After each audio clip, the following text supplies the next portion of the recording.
Hello everyone, welcome to cat pack check. ఈరోజు మన ఛానల్లో Raju weds Rambai movie review అయితే ఇవ్వబోతున్నాను. మూవీ అయితే నాకు చాలా బాగా నచ్చింది. ఇప్పటికీ మీరు ఎవరైనా మూవీ చూడకపోతే ఈ వీడియో ఇక్కడనే ఆపేసి బుక్ మై షోలోకి వెళ్ళి టికెట్స్ బుక్ చేసుకొని వీడియో చూడండి. టికెట్ రేట్స్ కూడా చాలా తక్కువగా ఉన్నాయి మూవీకి, జస్ట్ 100 రూపీస్ మాత్రమే.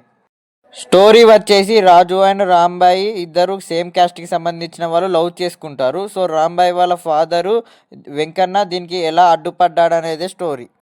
ఫస్ట్ హాఫ్ వీళ్ళ లవ్ స్టోరీ, సాంగ్స్, కొన్ని కామెడీ సీన్స్ తోటి తీసుకెళ్లారు. ఇంటర్వెల్ సీన్ బాగుంది.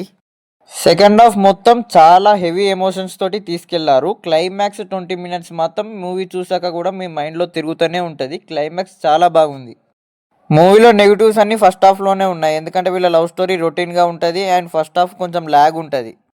పాజిటివ్స్ గురించి మాట్లాడితే హీరో హీరోయిన్ పేరు బాగుంది. వీళ్ళిద్దరు లవర్స్ అంటే మనం ఈజీగా నమ్మేస్తాం. బ్యాక్గ్రౌండ్ మ్యూజిక్ కూడా బాగుంది అండ్ అలాగే రాంబాయ్ సాంగ్ అయితే చాలా బాగుంది. ఆ సాంగ్లో విజువల్స్ కూడా చాలా బాగున్నాయి.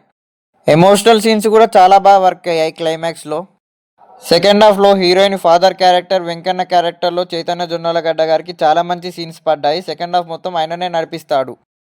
సినిమాటోగ్రఫీ అండ్ ప్రొడక్షన్ వాల్యూస్ చాలా బాగున్నాయి. ఊరు విజువల్స్ అన్ని చాలా బాగా చూపించారు.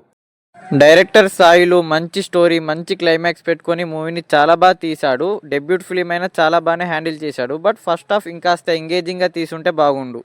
చైతు జొన్నలగడ్డ గారి కెరియర్ బెస్ట్ పర్ఫార్మెన్స్ చూస్తారు. లిటరలీ చాలా సీన్స్లలో తన పర్ఫార్మెన్స్ తోటి భయపెడతాడు. తనైతే వన్ మ్యాన్ షో అని చెప్పాలి చైతన్య జొన్నలగడ్డ గారిది. హీరో అఖిల్ రాజ్ పర్ఫార్మెన్స్ బాగుంది. ఫస్ట్ ఫిలిం అయినా చాలా బాగా యాక్ట్ చేశాడు. హీరోయిన్ తేజస్విని పర్ఫార్మెన్స్ కూడా బాగుంది. ఎమోషనల్ సీన్స్లలో చాలా బాగా యాక్ట్ చేసింది. ఓవరాల్గా మూవీ అయితే బాగుంది. ఈ ఇయర్లో one of the best climax అయితే చూస్తారు మీరు. మూవీకి నేను ఇస్తున్న రేటింగ్ 3.5 అవుట్ ఆఫ్ 5. నా రివ్యూ మీకు నచ్చినట్టయితే నా ఛానల్ని ప్లీజ్ లైక్ చేయండి, షేర్ చేయండి, సబ్స్క్రైబ్ చేయండి.